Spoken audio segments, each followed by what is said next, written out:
Glória a Deus. Nós vamos dar seguimento aqui à nossa série de mensagens no texto das cartas de Paulo, cartas da prisão. E hoje nós seguimos aqui no estudo da carta aos Filipenses. Hoje nós vamos avançar um pouco mais no capítulo 1. Ainda não vamos concluir, mas vamos avançar um pouco mais. Nosso texto vai ser do verso 12 até, do verso 12 até o 18.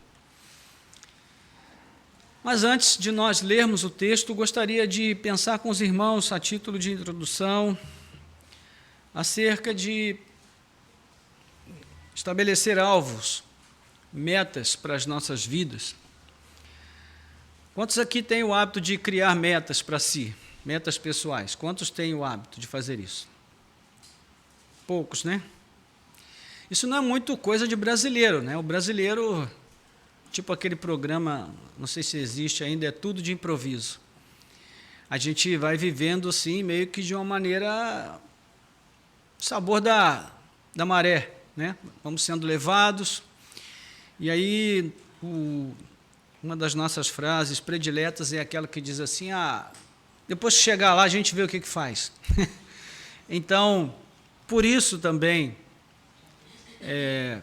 nós conquistamos muito pouco. Quando eu falo de conquistar, eu não falo só de bens materiais, eu falo em relação a tudo. Mas talvez se nós fôssemos mais inclinados a viver por meio de objetivos, de metas, talvez o nosso país fosse um outro lugar, talvez nós tivéssemos um outro contexto sociocultural, político. Mas, em grande medida, parte dos nossos sofrimentos vem dessa ausência de preocupação com um planejamento para fazer as coisas, para viver a própria vida. E isso nos afeta também como cristãos, né? A falta de termos objetivos, metas estabelecidas. A meta é o quê? Um alvo que a gente deseja atingir. E ele é o primeiro passo para a definição de um rumo na vida. Porque quando nós temos um objetivo, automaticamente nós somos levados a desenvolver um processo, um plano para alcançar esse objetivo. Vamos pensar no casamento, por exemplo. Quando uma pessoa decide se casar, ela estabeleceu o quê? Um objetivo, uma meta. E a partir dali ela vai começar a se programar, a se planejar para atingir aquela meta, aquele alvo. Não é assim que funciona? Pelo menos deveria ser, né? Então, tem aquelas medidas, vamos economizar, porque agora temos que nos preparar para o casamento. Então, adeus, viagens, saídas, né, comer fora, vamos economizar, porque nós temos um objetivo, temos uma meta. Precisamos ter uma casa, precisamos arrumar as coisas para a festa, e a viagem, a lua de mel. Ou seja, tudo isso está envolvido dentro de um projeto que começou com um objetivo. Então, isso se aplica a tudo na vida, irmãos. Esse plano que eu tenho, essa meta que eu tenho, esse objetivo que eu tenho, seja ele qual for, vai determinar minhas escolhas, os caminhos que eu sigo, as decisões que eu tomo, tudo isso vai ser influenciado por esse objetivo. Ou seja, ter um objetivo, uma meta na vida, traz um sentido e uma direção para a vida. Por isso é importante estabelecer esses objetivos pessoais e persegui-los. Por exemplo, no início do ano, no final de cada ano, nós planejamos aqui ler a Bíblia toda no ano seguinte. E alguns irmãos aqui estão perseguindo esse objetivo. E é tão gostoso quando a gente chega no final do ano e a gente consegue atingir o objetivo, conseguiu ler a Bíblia toda, é um sentimento de bem-estar pela realização e também porque nós aprendemos mais sobre Deus ao ler a sua palavra, não é? Então, tudo isso está relacionado ao que nós temos a refletir hoje. Talvez você esteja pensando, meu grande objetivo nesse momento é descobrir o que isso tem a ver com a nossa lição de hoje. E eu já lhe digo, tem tudo a ver, porque alguns personagens bíblicos demonstraram com muita clareza que eram pessoas guiadas por objetivos, por metas, muito bem estabelecidas. E essas pessoas trabalharam, perseguiram para alcançar esses objetivos. E não apenas isso, elas também manifestaram o propósito de não deixar que nada as impedissem de chegar lá. E talvez ninguém tenha feito isso de forma mais explícita e mais determinada que o apóstolo Paulo. Nós podemos definir Paulo como um homem com uma missão na vida, um objetivo. E ele fazia tudo para alcançar esses objetivos. Nós vemos isso nas suas palavras e nas suas ações, em todas as cartas que ele escreve. E mais, Paulo estimula os seus leitores, principalmente os cristãos, a também se disciplinarem no sentido de terem objetivos, e de se esforçarem para alcançá-los, especialmente um objetivo. E é sobre isso que nós vamos tratar nessa manhã. Então, quero ler com você aí Filipenses capítulo 1, versículos 12 a 18. Filipenses 1, 12 a 18. Diz assim: quero ainda, irmãos, que saibam que as coisas que me aconteceram têm até contribuído para o progresso do Evangelho, de maneira que toda a guarda pretoriana e todos os demais sabem que estou preso por causa de Cristo. E os irmãos, em sua maioria, estimulados no Senhor por minhas algemas, ousam falar a palavra com mais coragem. É verdade que alguns proclamam Cristo por inveja e rivalidade, mas outros o fazem de boa vontade. Estes o fazem por amor, sabendo que estou incumbido da defesa do Evangelho. Aqueles, porém, pregam Cristo por interesse pessoal, não de forma sincera, pensando que assim podem aumentar o meu sofrimento na prisão. Mas que importa, uma vez que, de uma forma ou de outra, Cristo está sendo pregado, seja com fingimento, seja com sinceridade, também com isto me alegro. Sim, sempre me alegrarei. Amém. Vamos orar? Nosso Deus e Pai, graças te damos pela leitura da Tua palavra. A Tua palavra é poderosa, Senhor, ela transforma as nossas vidas, ela muda o nosso modo de pensar acerca de tudo, ela nos dá uma nova direção, um novo rumo. Ela traz cura, ela traz libertação, ela traz entendimento, traz consolo, traz exortação, traz graça. Enfim, a Tua palavra é o centro, Senhor, de tudo que o Senhor revelou neste mundo. E por isso nós precisamos nos submeter a ela sempre, sempre que ela é pregada. Então, que nessa manhã, mais uma vez, nós nos submetamos ao poder e à eficácia da Tua palavra. Que o Teu Espírito nos ajude, falando através, Senhor, das nossas vidas e dentro das nossas vidas, que ela possa encontrar guarida, que ela possa encontrar um lugar especial, onde ela será guardada, onde ela fincará raízes e pode gerar frutos abundantes para a glória e honra do Teu santo nome. Nós oramos assim, em nome de Jesus. Amém. Glória a Deus. Bem, para aqueles que não têm acompanhado a nossa série, nós sempre falamos a respeito dos aspectos preliminares, né, relacionados à carta que nós estamos estudando. Então, nós já vimos que os filipenses são uma das igrejas fundadas pelo apóstolo Paulo no período em que ele estava trabalhando em suas missões, nas missões que ele saiu para transmitir a palavra aos gentios, especialmente, né, porque nós sabemos que Paulo foi chamado por Deus de uma maneira muito específica para pregar aos gentios. Então, nesse aspecto, nós temos falado aqui sobre os elementos antecedentes dessa carta, já falamos sobre a história da cidade, como a igreja começou, e se você quiser conhecer mais sobre isso, você pode depois consultar lá nosso canal no YouTube, ICNV, Cabo Frio, tudo junto, e você vai encontrar as lições anteriores, onde você pode ter essa possibilidade, né, de receber as informações necessárias para esse fim. Mas, no presente momento, nós vamos trabalhar só com os elementos necessários aqui para a nossa introdução dentro do texto que a gente está usando nessa manhã. Na semana passada, nós fechamos a sessão que trata dos assuntos das orações de Paulo em favor dos filipenses. Então, nós vimos que nessas orações ele expressa a sua gratidão a Deus pela maneira como os irmãos de Filipos se solidarizaram com ele e, sobretudo, provendo meios para o sustento das suas necessidades na prisão. E nós vamos ver daqui a pouco um dos motivos para isso, uma das necessidades que ele tinha na prisão. Nesse sentido, a linguagem que Paulo mostra é uma linguagem muito afetiva, né? Mostrando o seu envolvimento com aquela igreja. Era um envolvimento afetivo, ele tinha estima, ele tinha um carinho especial, um amor e uma gratidão muito grande por eles.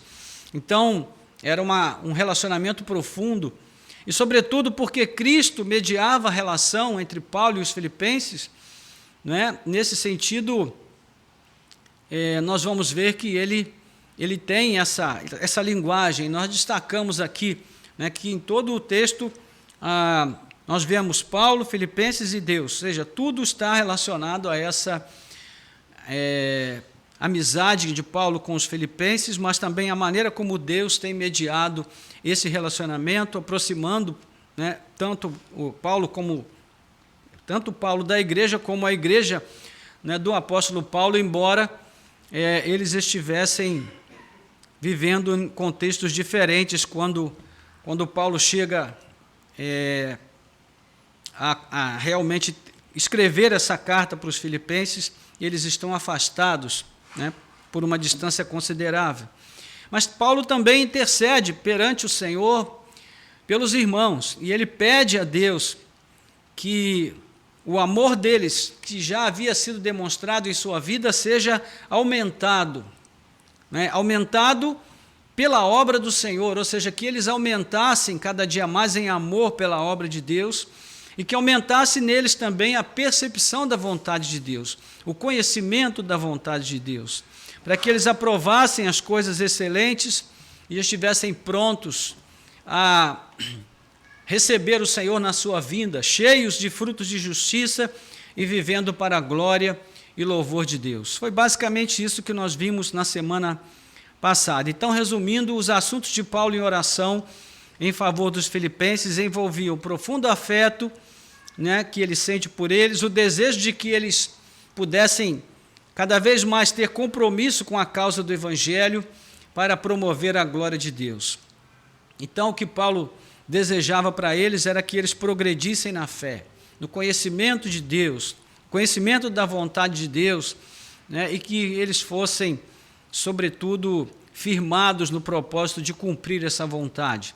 Nós vamos ver isso aí no capítulo 2, versículos 12 a 13. Se você quiser avançar um pouquinho à frente, ele vai dizer: assim, meus irmãos, como vocês sempre obedeceram, não só na minha presença, porém, muito mais agora na minha ausência, desenvolvam a sua salvação com temor e tremor, porque Deus é quem opera em você, quem efetua em vocês tanto querer como realizar, segundo a sua boa vontade.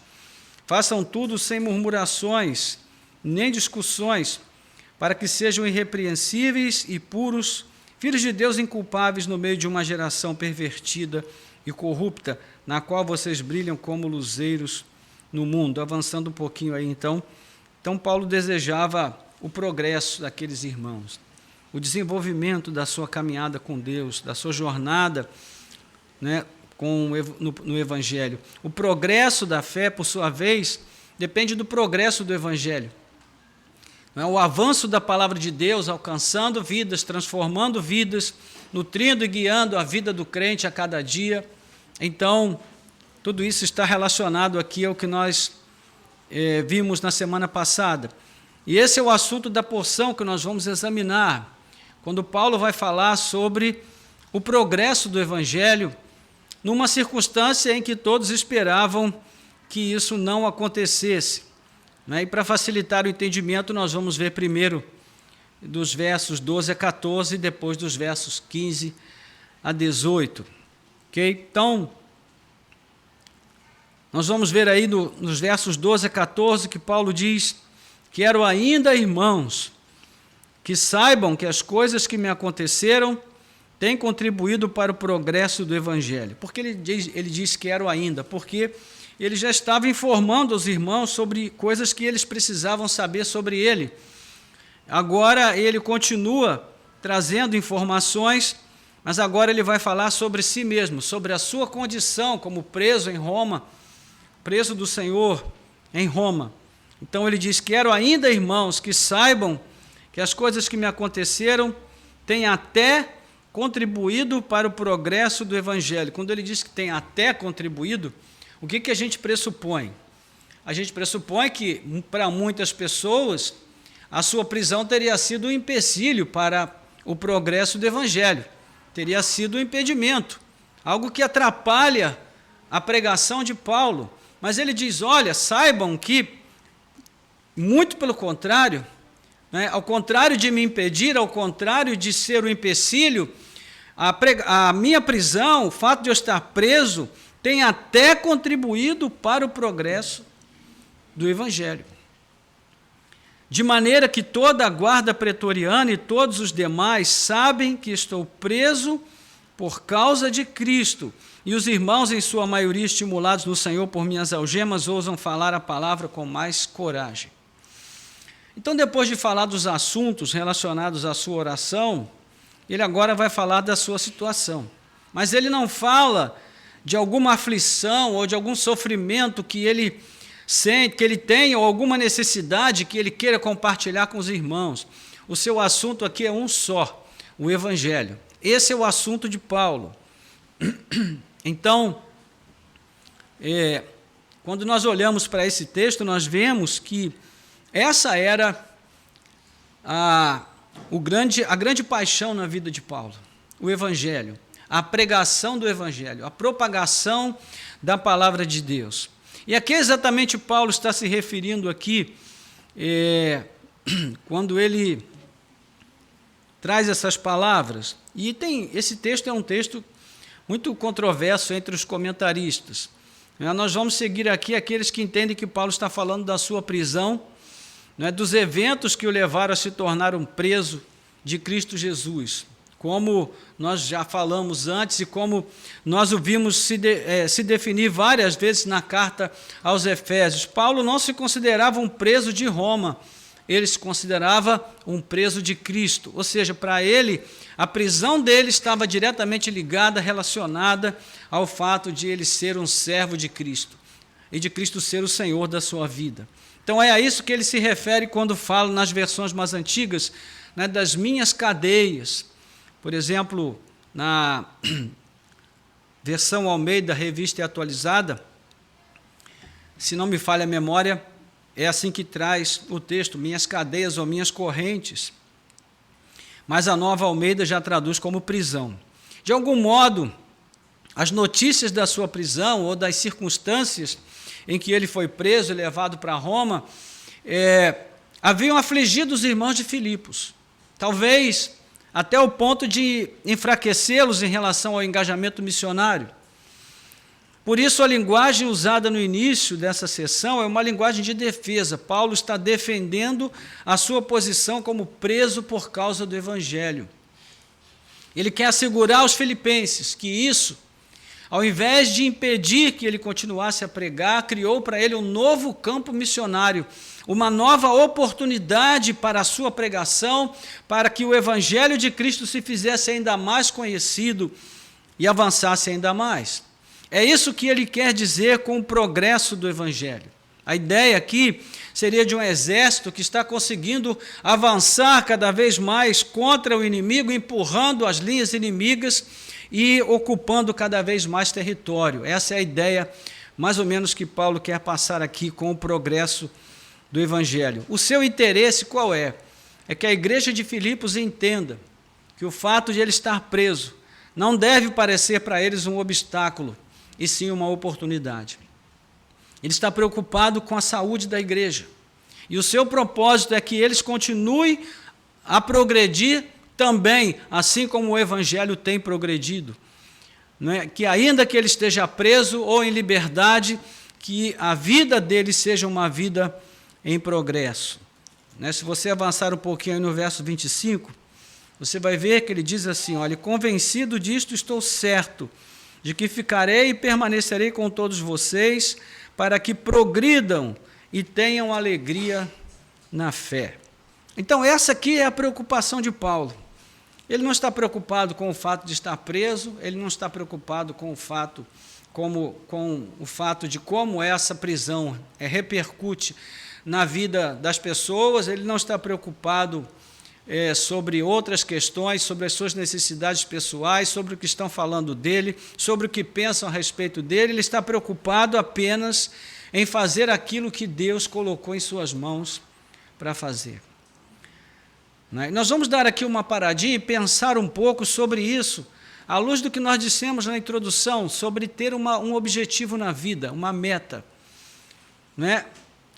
Paulo, ele tem essa meta, ele tem esse objetivo, muito bem definido em sua vida, desde que ele se tornou um cristão. Vamos examinar aqui duas passagens onde nós vamos ver isso com clareza. Primeiro, Atos dos Apóstolos, capítulo 20, versículo 22 a 24. Atos 20, 22 a 24.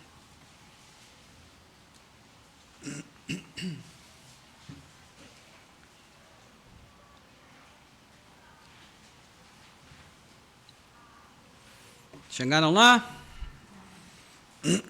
Veja, Paulo está se despedindo dos presbíteros em Éfeso.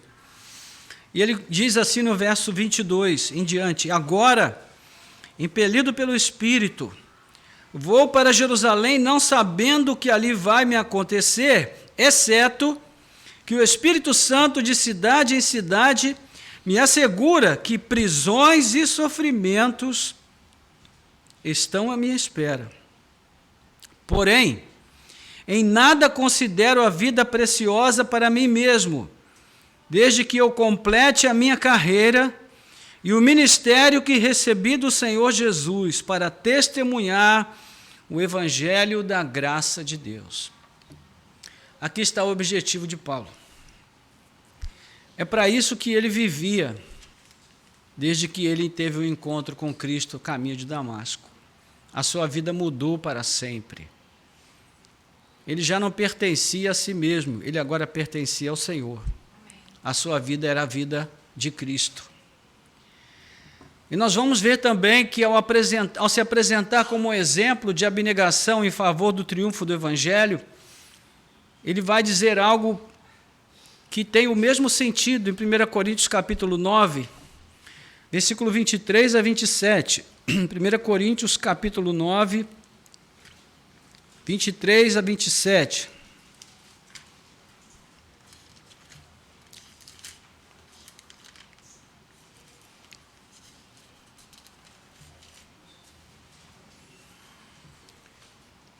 Diz assim o texto: tudo faço por causa do Evangelho, para ser também participante dele. Vocês não sabem que os que correm no estádio, todos na verdade correm, mas um só leva o prêmio? Corram de tal maneira que ganhem o prêmio. Todo atleta em tudo se domina, aqueles para alcançar uma coroa corruptível, nós, porém, a incorruptível. Assim corro também eu, não sem meta. Assim luto, não como desferindo golpes no ar, mas esmurro meu próprio corpo e o reduzo à escravidão, para que, tendo pregado a outros, não venha eu mesmo a ser desqualificado. Então, Paulo, ele tem duas preocupações. Ele tem a preocupação de pregar para todos quantos ele puder, e ele tem a preocupação de pregar para si mesmo. Ele tem a preocupação de esmurrar o seu corpo. O que ele quer dizer com isso? É a preocupação de você manter a sua pureza diante de Deus, de você manter o seu compromisso com a ética cristã, com uma vida que possa expressar realmente a imitação de Cristo. Então ele começa dizendo que ele está disposto a fazer tudo pelo Evangelho. Meus irmãos, é muito interessante a gente ler essa passagem, essa expressão de Paulo, porque nós vivemos num mundo materialista, onde as pessoas estão dispostas a fazer tudo pela fama, pela glória pessoal, pelo dinheiro, pelo bem-estar, né, para alcançar o seu lugarzinho ao sol. As pessoas estão dispostas a fazer tudo para alcançar os seus objetivos pessoais, mas que dizem respeito somente às suas próprias vidas. Mas Paulo está dizendo aqui que ele está disposto a fazer tudo para alcançar o objetivo de anunciar a Cristo, de fazer Cristo conhecido. E é interessante que ele usa duas figuras do mundo do esporte para reforçar a sua ênfase aqui. Primeiro, a figura de um atleta, nesse caso um velocista ou maratonista, independente do que for, ele está falando de pessoas que, quando vão competir, elas abrem mão de tudo para se prepararem a fim de chegarem em primeiro lugar. Todo ano, quando tem a São Silvestre, a gente já sabe quem vai chegar em primeiro. A questão é saber quem vai chegar em segundo, porque em primeiro ou é um queniano, ou alguém da região lá, daquelas paragens, porque brasileiro já não ganha nem sei quanto tempo. Então a questão é saber quem vai chegar em segundo, porque em primeiro a gente já sabe. Por quê, irmãos, que esses atletas têm tanto sucesso? A gente olha para eles, se você olhar para um deles no início da corrida, você vai dizer, esse cara vai chegar em último. Mas a preparação que ele tem é que dá a ele aquele momento de glória. Ele se prepara, a gente pode dizer que ele se prepara a vida inteira, né? De restrições, de limitações, e eles encontram meios de desenvolver uma habilidade, uma capacidade física, de ter energia, mesmo em condições tão precárias em que eles vivem. E com isso, com esse esforço, com essa determinação, é que eles chegam sempre em primeiro lugar. Então, aquele momento de glória, ele não é conquistado num momento, ele é conquistado numa jornada longa, de esforço, de dedicação, de abrir mão. Vamos pensar nas pessoas que passam nos concursos, não é?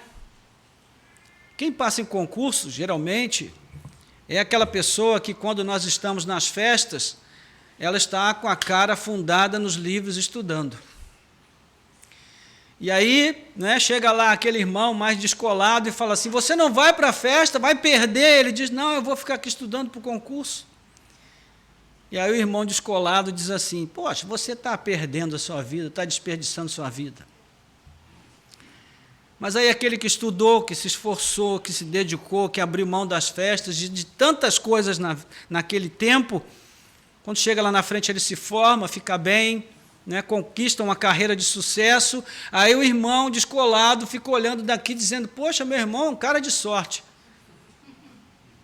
Não é sorte, é trabalho, é dedicação, é esforço, irmãos. É o que acontece muitas vezes na vida de muitas pessoas, inclusive muitos cristãos, que querem ter uma vida com Deus, mas eles não querem abrir mão de nada. Eles não querem abrir mão de nada. Eles querem que Cristo dê um jeito de se envolver na vida deles, no tempinho que sobra, quando sobra, e faça o extraordinário. Todo mundo quer ser um Elias, mas ninguém quer receber a comidinha da boca do corvo. Não, isso aqui não é prosperidade. Isso é um sinal de fracasso. Então, irmãos, são questões que nos ajudam a pensar na nossa própria vida. Ele usa também a imagem do pugilista. E ele diz, eu não dou soco no ar. O que ele quer dizer? Eu não desperdiço a minha energia com nada que não seja aquilo que vai me levar a alcançar meus objetivos. E qual era o objetivo de Paulo? Qual era a sua meta? Fazer o nome de Cristo ser conhecido, proclamar a Cristo, servir a Deus, gastar a sua vida, consumir a sua vida, fazendo aquilo que Deus entregou a ele para fazer. Então, ele queria cumprir a sua missão. E ele sabia que isso implicaria em sofrer, inclusive em prisões. Na verdade, o seu chamado ocorreu já numa promessa que está ligada ao sofrimento. Veja, quando Deus chama Ananias, Atos 9, 15 a 16, e diz: Ananias, vá até a rua direita, porque tem um homem lá chamado Saulo, e eu preciso que você o visite. E Ananias disse: Senhor, como é que o Senhor me manda ir lá para falar com esse homem? Ele é do esquadrão da morte, aquele que está matando tudo que é crente, estão perseguindo, estão colocando gente na rua. Não vou, ele pensou. Mas Deus disse: não vai, porque ele é um varão escolhido, um servo escolhido. E aí o que Deus diz? Deus diz assim: eu vou mostrar a ele o quanto importa sofrer pelo meu nome. Ou seja, a própria vocação de Paulo está relacionada ao quê? Ao sofrimento, irmãos. Sofrimento. Quando a gente fala hoje de vocação, né, nesses eventos, nesses congressos, nessas convenções, as pessoas falam assim: o Senhor tem uma grande obra na sua vida. E a pessoa pensa em ser missionário na Inglaterra, na França, né, na Itália, enfim, viajando por aí pelo mundo. Mas ninguém pensa assim: Deus tem uma grande obra na minha vida, e essa grande obra passa pelo caminho do sofrimento. Isso nem chega perto da imaginação de quem ouve esse tipo de pregação. Então, na concepção de Paulo, o seu sofrimento já estava ligado à possibilidade do progresso do Evangelho por vocação. E isso aqui é importante para aqueles teólogos que gostam de especular que Paulo invocou o direito de cidadão romano para escapar do sofrimento. Isso seria tão inconsistente, tão incoerente, quanto dizer que Paulo consentiu na morte de Estevão porque ele, enfim, tinha alguma inimizade com Estevão, alguma rixa com ele. Não tem nenhum sentido. Na verdade, o próprio Deus falou com ele em uma visão e afirmou que ele deveria comparecer perante César, Atos 27, 24. Então, tudo isso fazia parte do propósito de Deus desde o início, irmãos. Agora, a pergunta é: fazia parte dos planos de Paulo? Não fazia.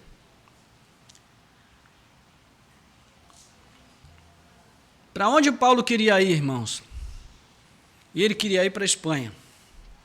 Era o objetivo dele. Depois você pode ler Atos dos Apóstolos, né? Você vai ver que o objetivo de Paulo ali, especialmente a partir do capítulo 20, que nós lemos em diante, ele vai mostrar que seu objetivo é ir a Jerusalém, levar a oferta para os irmãos.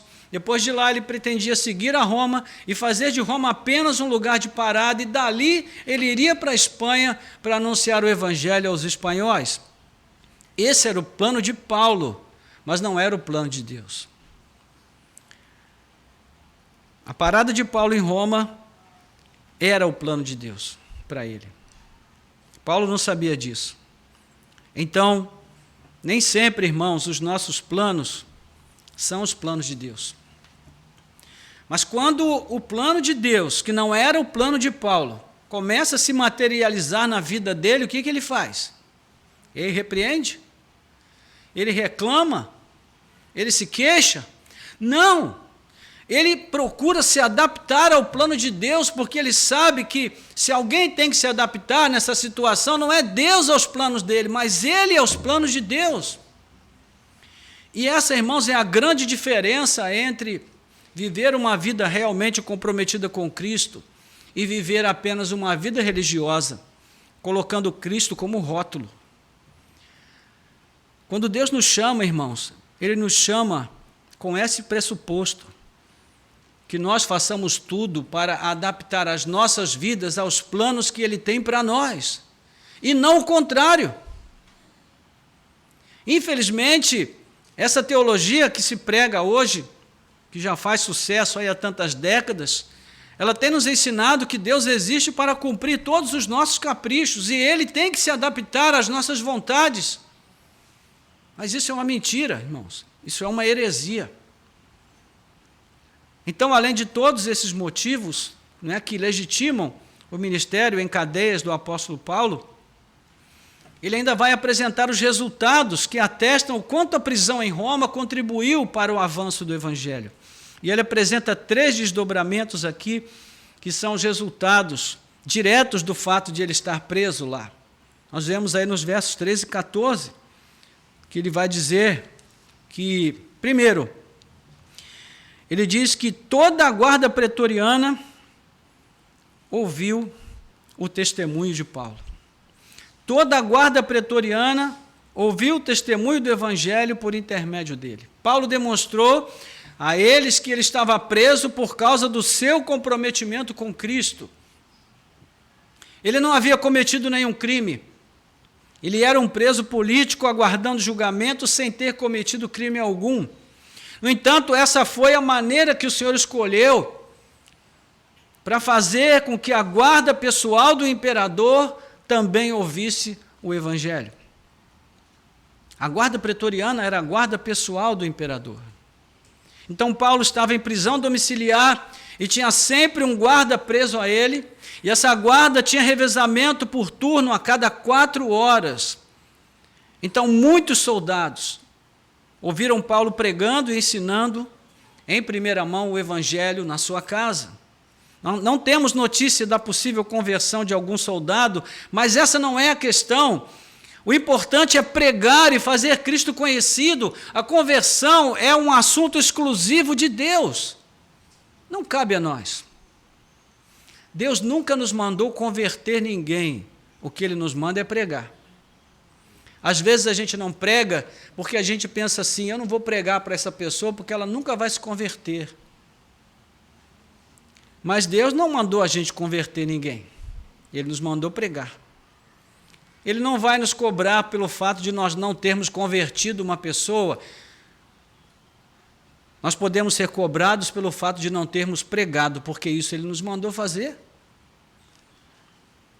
Então, esse é o primeiro efeito da prisão de Paulo. Toda a guarda pretoriana ficou sabendo quem é o Cristo a quem Paulo serve, né, porque isso foi uma provisão de Deus. O outro efeito da prisão é que, além da guarda pretoriana, outras pessoas ligadas ao mundo de César, né, também ficaram sabendo que Paulo estava preso por causa de Cristo. Servos, administradores, pessoas ligadas de algum modo aos assuntos do império. Ele diz aí na sequência, né, toda a guarda pretoriana e todos os demais sabem que estou preso por causa de Cristo. Os demais estão ligados à guarda pretoriana. Então, eles fazem parte, de algum modo, ao entorno ali do império, servidores do império de alguma forma, e aqui sim, há indícios claros de várias conversões. Não é? Se você adiantar um pouquinho lá no capítulo 4, você vai ver aí que nas saudações finais dessa mesma carta, Paulo vai fazer menção aí aos santos da casa de César, versículo 22. Todos os santos mandam saudações, especialmente os da casa de César. Ou seja, houve conversões entre aqueles que estavam ligados a César. E, por fim, o terceiro efeito da prisão de Paulo em Roma foi o grande encorajamento experimentado pelos romanos, os irmãos da igreja de Roma, que foi... esse encorajamento os levou a pregar mais ousadamente ou com mais coragem o Evangelho de Cristo. Irmãos, quando Paulo chegou à capital romana, já havia uma igreja lá. Não foi uma igreja fundada por ele. Lembremos que havia alguns anos ele mesmo tinha escrito uma carta àquela igreja. Mais aqueles tempos, provavelmente anos 60, traziam já o prelúdio de perseguição com a loucura do imperador Nero. Não demoraria e ele iria perseguir os cristãos, assassinar a muitos. E havia uma forte propaganda para desqualificar a igreja, desacreditar a igreja, e certamente isso afetou o ânimo evangelístico dos irmãos em Roma. Mas esses crentes de Roma agora conheciam pessoalmente o testemunho de Paulo, viam nele um exemplo de serviço, de sacrifício pela causa de Cristo, E então eles pensaram, se este homem sofreu tudo isso que ele sofreu, está preso, e ainda assim ele não vê isso como empecilho para pregar o Evangelho, ele se dedica tanto à pregação do Evangelho, quanto mais nós, que temos toda a liberdade, devemos nos dedicar, porque esse homem está preso, mas ainda assim, ele tem feito aquilo que Deus o mandou fazer. Então, como nós não vamos fazer o que Deus nos mandou fazer? Ou seja, eles se sentiram motivados, encorajados e até exortados. Lembremos que Paulo, desde que chegou em Roma, não fez outra coisa senão se esforçar para criar os meios de pregar o Evangelho. Volte comigo aí ao livro de Atos, no capítulo 28.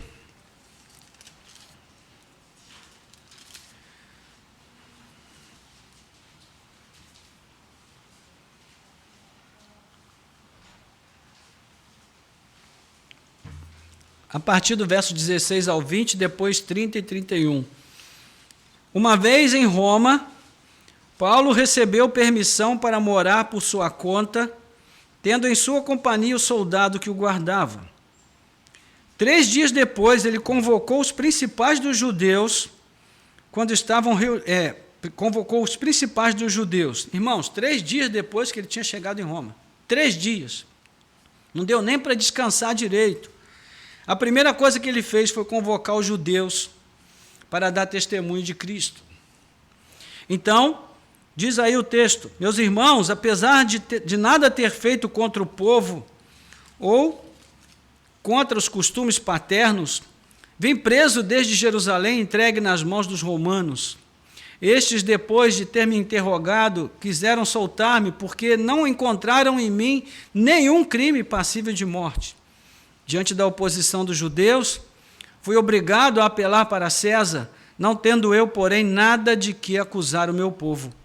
Foi por isso que pedi para vê-los e para falar com vocês, porque é pela esperança de Israel que eu estou preso com esta corrente. Então, veja, Paulo está dando testemunho aqui para os seus próprios conterrâneos judeus, os seus compatriotas judeus, melhor dizendo.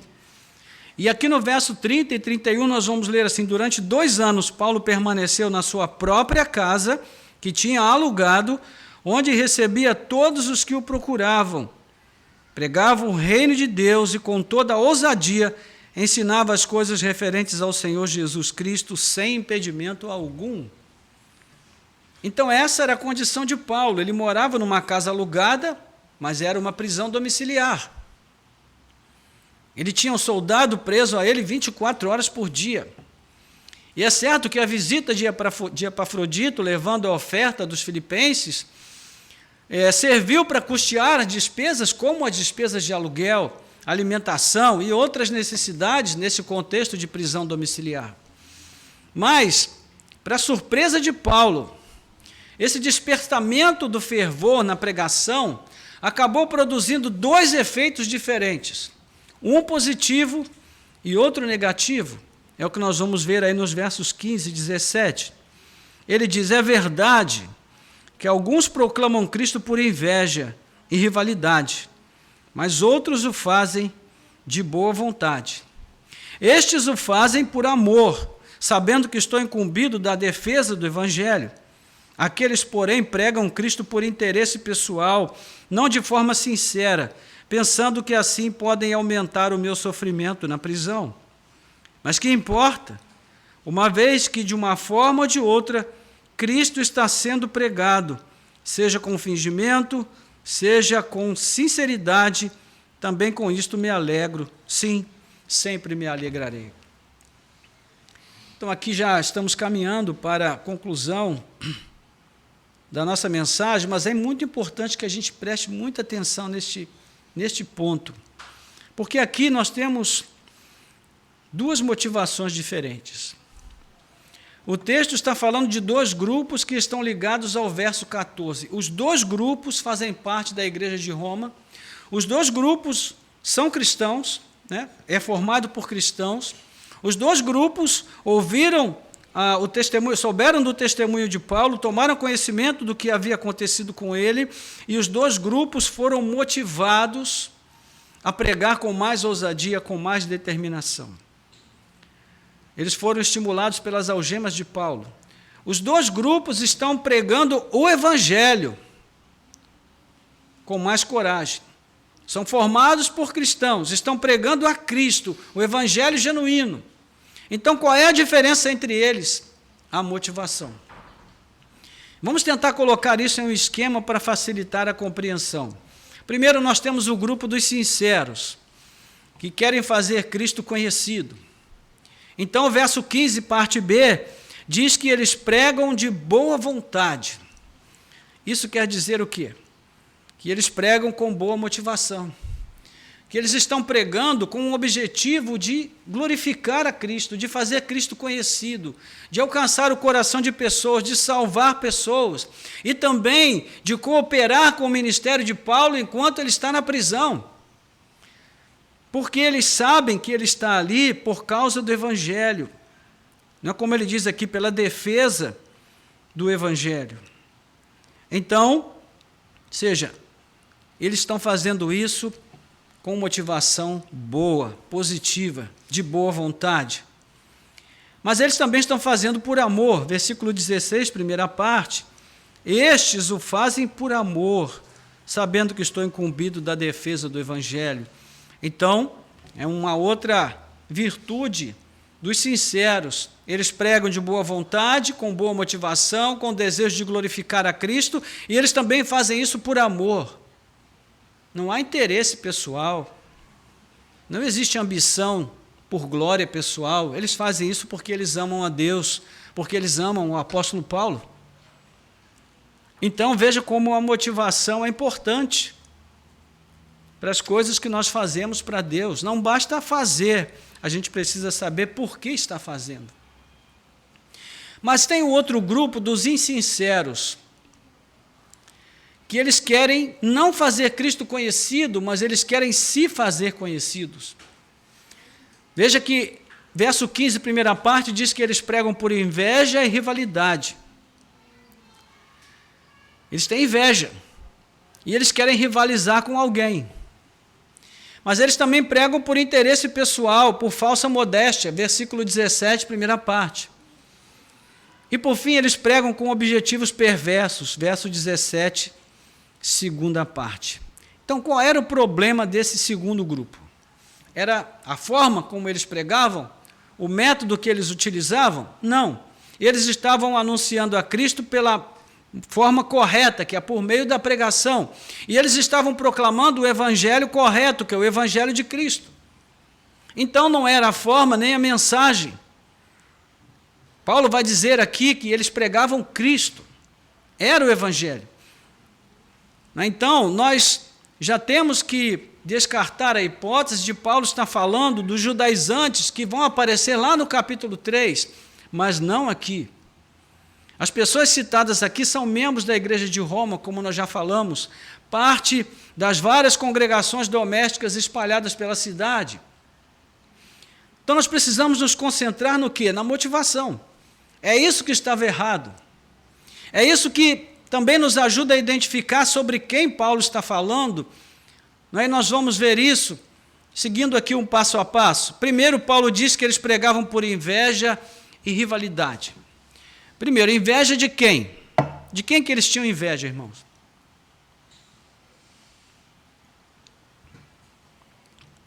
Eles tinham inveja de Paulo. Essas pessoas querem rivalizar com quem? com Paulo.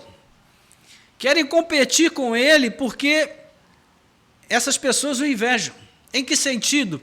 Bom, a questão é que, apesar de estar preso, Paulo já havia se tornado uma pessoa bem conhecida da igreja em Roma. Como nós falamos, ele já havia escrito uma carta para a igreja já o conhecia por meio de carta, né? A igreja tinha conhecimento de tudo aquilo que Deus estava fazendo por meio de Paulo em suas viagens missionárias. A igreja já tinha conhecimento do que havia acontecido com ele em função da sua prisão, todo o desdobramento da perseguição dos judeus. Então, ele se tornou uma pessoa bem conhecida e todos queriam conhecê-lo e ouvi-lo. Se você observar o processo do julgamento de Paulo, até o rei Agripa ficou curioso por conhecê-lo. Porque todos queriam saber daquele judeu radical que de repente se tornou cristão, defendia os valores judeus e agora não defende mais, e é uma pessoa que fala com propriedade e tem um poder de convencimento extraordinário. E mais, ele não pregava só por meio de palavra, mas também pela demonstração de poder, porque Deus o usava poderosamente para curar enfermos e fazer coisas extraordinárias. E daí vem a questão do interesse pessoal e da falsa modéstia desses irmãos insinceros. No texto de Atos 28, a gente já leu que tão logo chegou em Roma, Paulo convoca as lideranças do judaísmo e todos vão em peso para ouvir o que ele tem a dizer, e muitos foram persuadidos por ele. Se converteram. Nós vimos que, mesmo preso, muitos o procuravam e ele pregava sem impedimento algum. E essa popularidade, diga-se de passagem, involuntária, porque Paulo não procurava popularidade, acabava despertando a inveja desses líderes, que, embora pregassem o Evangelho de Cristo, eles buscavam fazer isso para se fazerem conhecidos a si mesmos e não a Cristo. Quando Paulo escreve aos Romanos, ele precisou tratar de questões relacionadas ao convívio entre os judeus e gentios. Se você depois ler o capítulo, especialmente do 12 em diante, mas especialmente 14 e 15, você vai ver que havia uma dificuldade no convívio entre os judeus e gentios. Isso, em grande medida, por causa do orgulho dos judeus e do seu falso senso de superioridade em relação aos demais povos. Dentro da igreja havia dificuldade com isso. Então, a atitude desse grupo não foge das características de muitos cristãos judeus daquela época. Portanto, era difícil para alguns irmãos suportarem a ideia de que um pregador em cadeias pudesse ter mais popularidade que eles.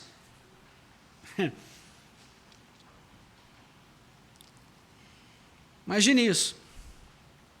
Por isso eles procuravam pregar com mais empenho e dedicação, porque eles queriam ganhar fama e provocar o desconforto de Paulo na prisão, por ele saber que ele não tinha a mesma liberdade de pregar, então ele estava perdendo seguidores. Meu Deus, é muita ingenuidade pensar que Paulo ia se importar com isso. Será que isso o afetou, irmãos, de algum modo? Será que Paulo ficou chateado com essa situação? Ficou lá pensando, poxa vida, como é que eu vou fazer? Estou perdendo meus seguidores, meu perfil tem cada vez menos curtidas, e esses caras estão arrebentando lá fora, eu tenho que sair daqui. Se fosse um de nós, talvez poderíamos pensar dessa forma. Mas Paulo era um homem convertido mesmo. O seu coração estava realmente comprometido com Jesus. E a gente vê a resposta no verso 18. Ele diz, mas que importa? O que importa? Uma vez que, de uma forma ou de outra, Cristo está sendo pregado, seja com fingimento, seja com sinceridade, também com isto me alegro, sim, sempre me alegrarei. Meus irmãos, Paulo está dizendo tanta coisa aqui que a gente podia passar uma semana falando sobre o versículo 18. E ainda ficaríamos devendo. Mas assim, de forma bem resumida, A gente pode pensar qual era a meta da vida de Paulo. Qual era o seu grande objetivo na vida? Fazer Cristo conhecido, pregar o Evangelho e se preocupar consigo mesmo, como ele disse lá no texto que nós lemos em 1 Coríntios capítulo 9, ele diz, eu quero fazer tudo pelo Evangelho, para que Cristo seja conhecido e para que eu mesmo seja também alcançado por esse Evangelho, de modo que pregando aos outros, no final, eu não seja reprovado. Então, para ele não importava quem tinha mais ou menos fama, a sua preocupação era glorificar a Cristo e não a si mesmo. De uma forma ou de outra, Cristo estava sendo pregado, irmãos. E aqui quero fazer uma ressalva importante, que é sempre importante quando a gente toca nesse assunto. Paulo aqui não está abonando a ideia errada que muita gente tem, de que qualquer estratégia evangelística, qualquer método é válido para evangelizar. Né? Boate gospel, blocos de carnaval gospel, e, enfim, tudo gospel.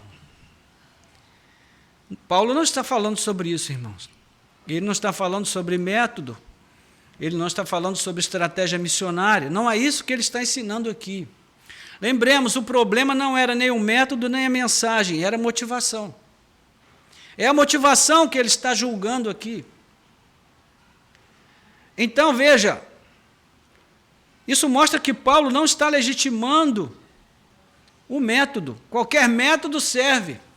O importante é que Cristo seja anunciado. Não é assim, irmãos. A questão aqui não é a mensagem, é o método. Aliás, não é o método, é a motivação. Então, Paulo não está falando sobre essas coisas, ele está falando que, quando ele diz, importa que Cristo seja pregado, o resto não importa, seja com fingimento, seja com sinceridade, ele está falando do quê? Ele está falando do coração, ele está falando da motivação das pessoas. Mas o evangelho que está sendo pregado é o evangelho genuíno, é o evangelho de Cristo. Isso também mostra que ele não está legitimando aqui que qualquer mensagem, desde que fale o nome de Jesus, é autêntica na evangelização. Você já ouviu aquelas pessoas ingênuas, não é? Que às vezes estão assistindo ali o jornal, o noticiário, ou alguma coisa na TV, e aí vem um sujeito lá que todo mundo sabe que não tem nada a ver com Deus, aí aquela pessoa começa a falar graças a Deus, se Deus quiser, aí aquela pessoa ingênua diz assim, poxa, está vendo? Depois fala que essa pessoa não teme a Deus. Olha como ele fala no nome de Deus. E a gente se compadece, né, desse nível de ingenuidade. Porque nesse mundo, irmãos, falar de Deus, falar o nome de Jesus, não tem que significar muita coisa. São só nomes que as pessoas usam. Mas o verdadeiro evangelho de Cristo, ele tem características. E essas características precisam ser observadas para que a mensagem possa ser legitimada. Então, se houver qualquer distorção na mensagem, na interpretação, se houvesse aqui nesse caso, ele teria pontuado, ele teria dito. Mas não era o caso, Cristo estava sendo pregado realmente. O problema era a motivação. Então, quando ele pergunta que importa, ele não está dizendo tanto faz. Não. O que ele está dizendo é, se eles estão pregando a mensagem correta, da forma correta, o que importa se eles estão fazendo isso com motivação falsa?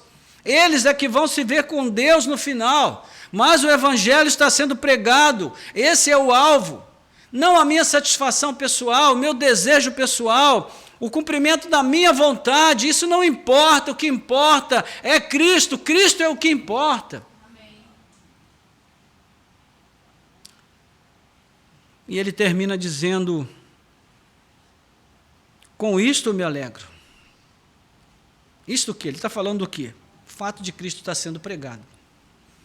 A mensagem está sendo anunciada. Isso é que traz alegria ao coração de Paulo, e ele diz, com isso me alegro e sempre me alegrarei. Ou seja, fazer a obra de Deus, fazer aquilo que Deus nos chamou a fazer. Sempre que eu ouvir um testemunho desse, eu vou me alegrar, porque no fundo é isso que importa, é isso que conta, o resto não tem importância. E aqui ele traz uma palavra de estímulo aos próprios filipenses que também estavam enfrentando lutas, não é? Lá no capítulo 2, nós já falamos na semana passada, ele vai dizer aí, olha, no capítulo 2, verso 2, ele diz, então completem a minha... Vou ler do verso 1. Portanto, se existe alguma exortação em Cristo, alguma consolação de amor, alguma comunhão do Espírito, se há profundo afeto e sentimento de compaixão, então completem a minha alegria, tendo o mesmo modo de pensar, tendo o mesmo amor e sendo unidos de alma e mente. Não façam nada por interesse pessoal ou vaidade, mas por humildade, cada um considerando os outros superiores a si mesmo, não tendo em vista somente os seus próprios interesses, mas também os dos outros. Está tudo aqui, irmãos, na igreja de Roma. As pessoas procurando os seus próprios interesses, se preocupando apenas com as suas coisas, com a sua própria vida e dando de ombros para o resto. Então, como este homem pode encontrar satisfação e alegria no fato de estar preso? Amando a Cristo acima de todas as coisas. Como esse homem pode ver benefício no fato de ele estar privado da sua liberdade, entendendo que Deus é soberano e que em todas as coisas ele tem um propósito, ele tem um plano. Como esse homem pode se sentir consolado depois de ter sofrido tanto ao longo da sua carreira, e agora está vivendo essa situação de restrição da liberdade, depois de ter feito tanto para Cristo? Como ele pode se sentir consolado, confortado? É porque ele entende, irmãos, que a nossa vida só tem utilidade se ela for consumida para fazer a vontade de Deus. Ele não estava preocupado em viver para si, para os seus interesses pessoais. Ele estava preocupado em viver para Deus. E aqui eu queria pensar um pouquinho com os irmãos em algumas questões para a gente concluir, e também a título de aplicação.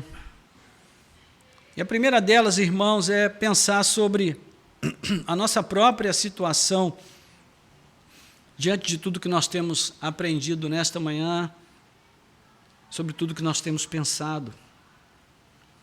Como é que você tem interpretado a sua vida? Como é que você tem lidado com o tempo de vida que Deus te deu? Como é que você encara isso? Você acha que você nasceu para ser feliz neste mundo, para realizar os teus sonhos pessoais, para conquistar um lugarzinho ao sol? Você entende que você existe para glorificar a Deus? Que a sua vida foi criada por Deus, que você venceu uma competição acirrada com milhões que poderiam ter alcançado a fecundação no seu lugar, mas Deus escolheu você. E Ele fez isso por um propósito, para que você fosse, neste mundo, uma expressão da sua glória. Para que você, neste mundo, pudesse fazer refletir a luz da glória de Deus, através da sua vida. Então, qual é a meta que você tem? Qual é a principal meta que você tem na vida? Qual é o principal objetivo que você tem? Esse objetivo, essa meta, envolve a pessoa de Cristo? Tem a ver com Ele? E eu não estou dizendo que você tem que largar o teu trabalho, sua vida, sua carreira, sua família, e sair por aí viajando e pregando. Não é isso que eu estou dizendo, irmãos. O que eu estou dizendo é que, onde quer que nós estejamos, nós precisamos entender que Deus nos colocou ali com o objetivo de glorificar o seu nome. Paulo entendeu isso estando na prisão. Mas e nós? Por que é que eu estou aqui na igreja de Cabo Frio? Para construir um mega ministério? Para fazer sucesso? Não. Eu estou aqui porque Deus me trouxe com uma missão. E ai de mim se não cumprir essa missão. Por que você vive onde vive? Né? Por que você trabalha onde trabalha? Por que você vive na família que você vive, com os filhos que você tem, com a esposa que você tem? Por que você vive dentro desse nicho de relacionamento que você tem diariamente com pessoas? Por que Deus te colocou aí? Por que Deus te deu esse entorno? Por que Deus fez essas coisas em sua vida? Porque Ele tem objetivos com você dentro desse processo. Então, cabe a você descobrir de que maneira eu posso glorificar a Cristo na vida que eu tenho hoje. Não espere até você ter uma vida que te permita dar a você melhores condições. Paulo, ele não pensava assim. Ele dizia, eu estou preso. E em outra carta ele vai dizer isso, eu estou preso, mas o Evangelho não está. O testemunho de Cristo não está preso. Isso aqui, irmãos, exige de nós uma mudança de mentalidade muito profunda, muito profunda. Nós precisamos repensar a nossa vida como cristãos. Infelizmente, nós perdemos de vista a compreensão de que, quando nós entregamos a nossa vida a Cristo, Ele levou muito a sério essa entrega. E nós também precisamos levar. Porque, quando nós dissemos, Senhor, eu entrego minha vida nas Tuas mãos, e ele entendeu que isso era sério, que isso era verdadeiro. E o segundo ponto aqui é, se nós temos essa meta, se nós temos esse objetivo, vem outra pergunta. Nós temos feito todo o possível para nos desembaraçar de todo impedimento para alcançar essa meta que nós estabelecemos? Sim ou não? É uma questão que nós temos que nos perguntar.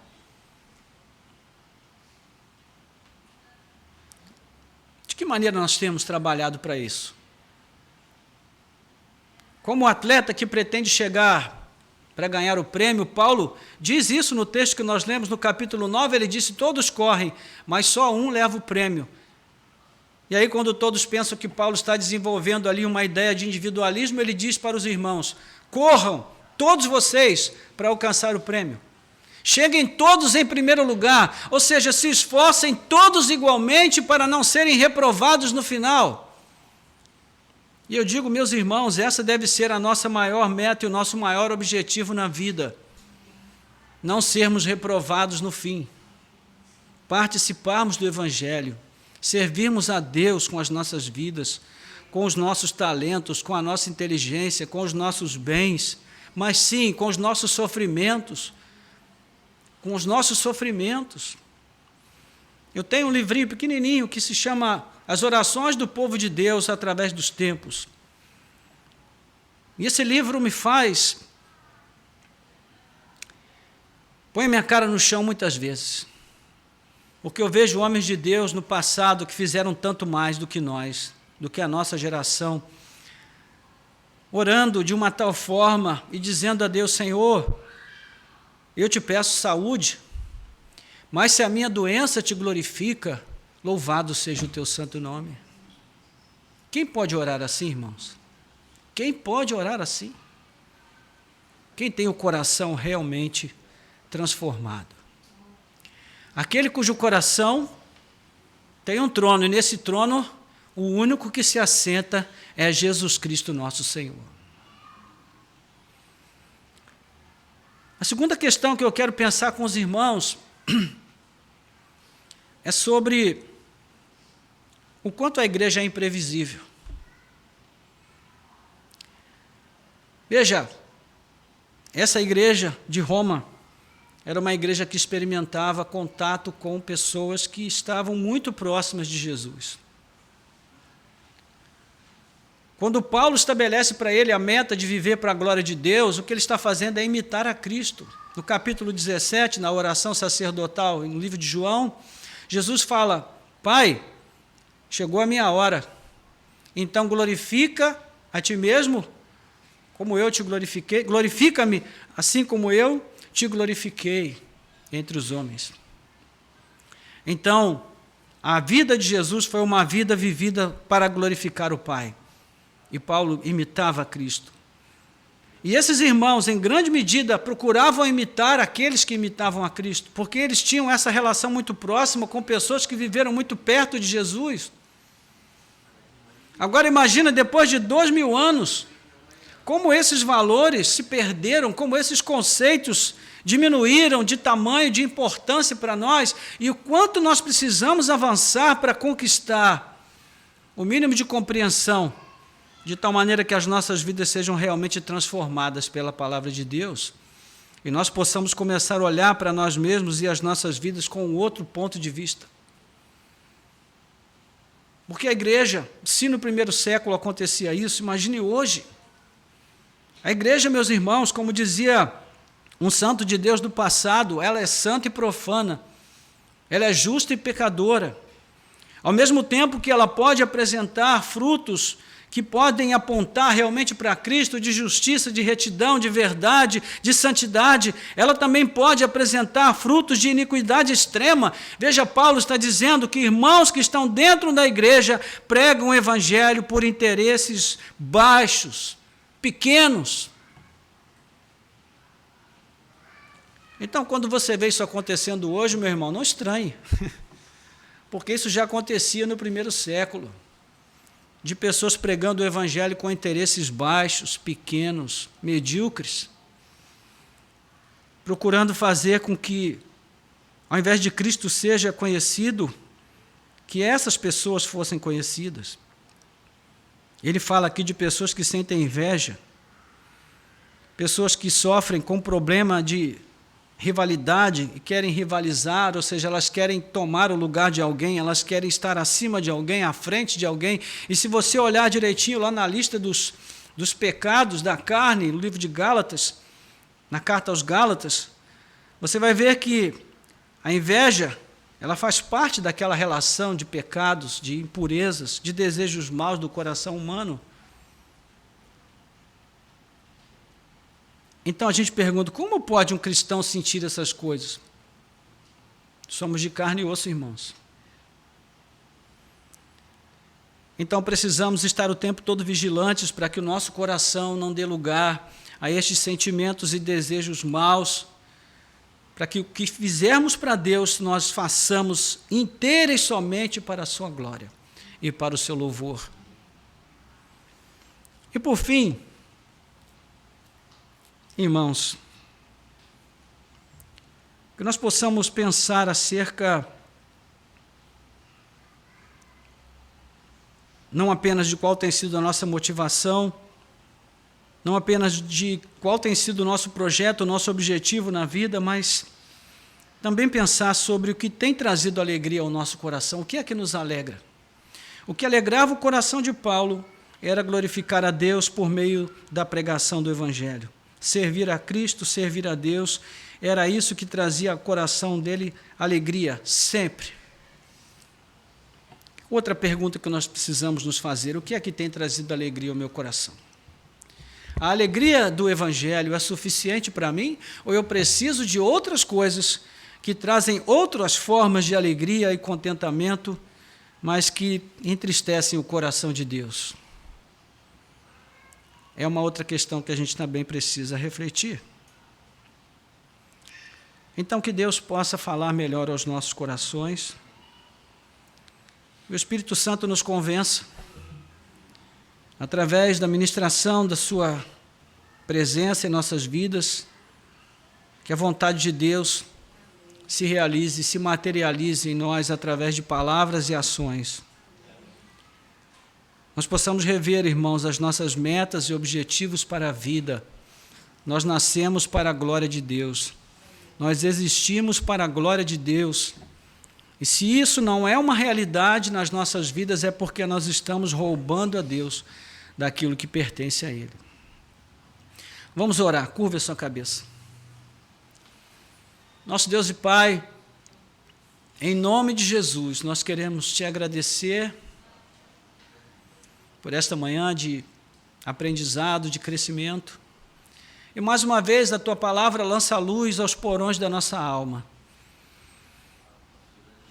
Nós não podemos aqui, Senhor, enxergar o coração um do outro, mas os olhos do Senhor estão sobre nós.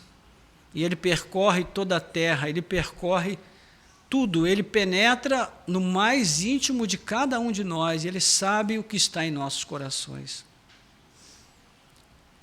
Então, Senhor, nós queremos te pedir nesta manhã que o Senhor venha trabalhar em nós. Trabalha, Senhor, em nós.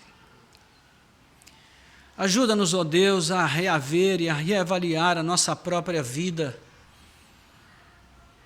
A perguntarmos a nós mesmos, Senhor, se o dia em que nós fomos achados por Ti, o dia em que nós decidimos por Cristo, se a nossa entrega foi uma entrega incondicional.